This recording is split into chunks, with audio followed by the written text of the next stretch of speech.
There's a line to a quarry at the end of Thomas's branch. It goes for some distance along the road.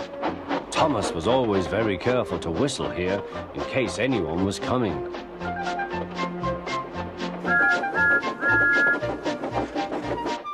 Early one morning, a large policeman was sitting close to the line.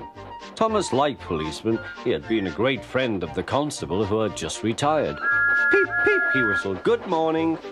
Thomas expected that the new constable would be friendly too, but was sorry to see that he didn't look friendly at all. He was red in the face and very cross. "Disgraceful," he spluttered. "I didn't sleep a wink last night. It was so quiet, and now engines come whistling suddenly behind me." "I'm sorry, sir," said Thomas. "I only said good morning." The policeman pointed to Thomas. "Where's your cowcatcher?" he asked. "But I don't catch cows, sir." "Don't be funny," snapped the policeman. He looked at Thomas's wheels. No side plates either, and he wrote in his notebook, "Engines going on public roads must have their wheels covered and a cowcatcher in front to protect people and animals from being dragged under the wheels if they stray onto the line. You haven't, so you are dangerous." "Rubbish," said Thomas's driver. "We've been along here hundreds of times and never had an accident." "That makes it worse," the policeman answered. He wrote "regular lawbreaker" in his book. Thomas puffed sadly away.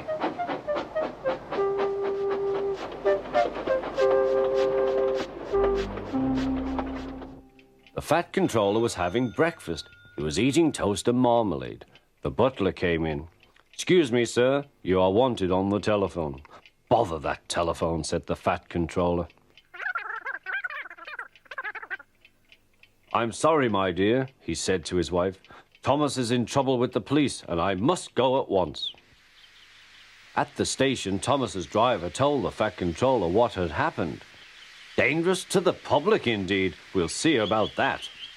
The fat controller spoke to the policeman.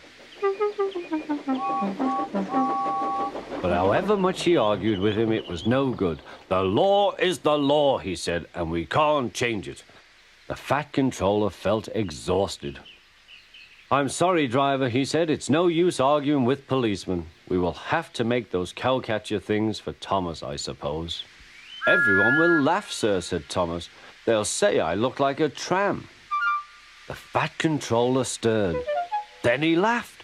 "Well done, Thomas. Why didn't I think of it before? We want a tram engine. When I was on my holiday, I met a nice little engine called Toby. He takes trucks from the farms, but the lorries are taking over most of his work and he needs a change. He has cowcatchers and side plates. I'll write to his controller at once."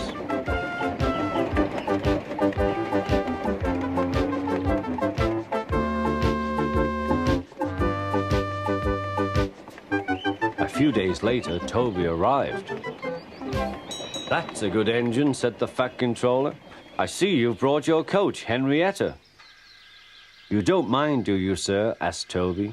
"The station master wanted to use her as a hen house, and that would never do." "No, indeed," said the fat controller. "We couldn't allow that."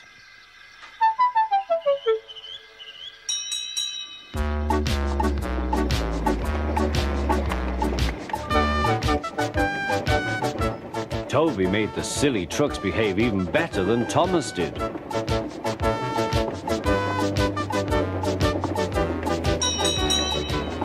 Oi, you!